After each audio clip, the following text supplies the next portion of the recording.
We begin with President Donald Trump urging Israel to uphold a very fragile ceasefire that his administration reportedly helped broker between Israel and Iran.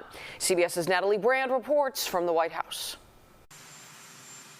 After announcing a ceasefire between Israel and Iran, President Trump used colorful language to express his frustration the two sides weren't following it. We basically have two countries that have been fighting so long and so hard that they don't know what the they're doing. Do you understand that? The president warning Israel not to drop any more bombs. As soon as we made the deal, they came out and they dropped a load of bombs, the likes of which I've never seen before.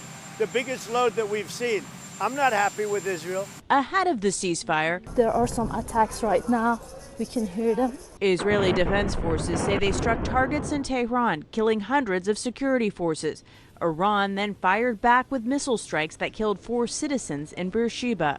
After speaking with reporters and taking off from the White House, President Trump called Israel's Prime Minister Benjamin Netanyahu and then posted on social media, Israel is not going to attack Iran. The ceasefire is in effect. I wouldn't be prepared to write this truce off just yet. Retired General Frank McKenzie, the former head of Central Command, said the U.S. is working to learn more about the impact of its weekend airstrikes on Iran's nuclear program. We'll know in the days and weeks ahead if the Iranians were able to evacuate material before the strike. Despite the ceasefire, troops in the region are still on alert. This morning, the U.S. aircraft carrier, the Gerald Ford, left Virginia on a scheduled deployment to the Mediterranean, becoming the 3rd carrier group in the region.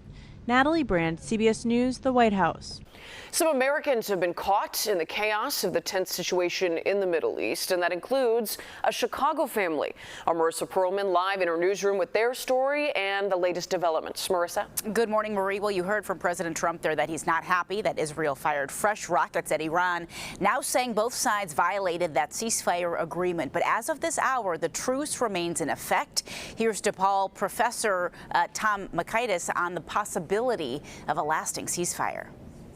I think when you've got a hair trigger situation and both of them trying to get the last shot in to the 11th, out to the exact last minute, somebody just miscalculated. But I'm suspecting they will get back on track with a lot of pressure from Washington.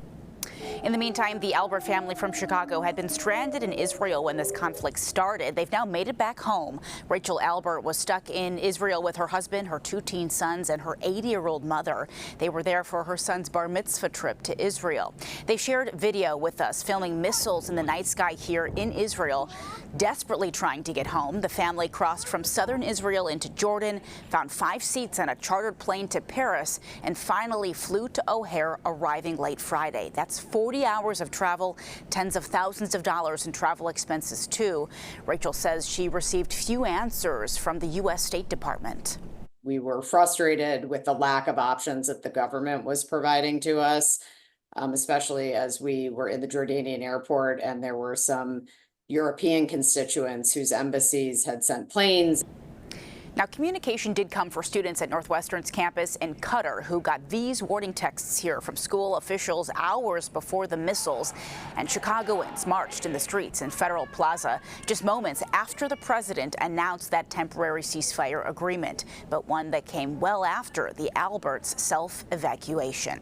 And today, members of Congress are set to receive a classified briefing from the Trump administration and officials there on the strikes against Iran and the current situation abroad. Democrats and some Republicans have come out against military involvement against Iran overall.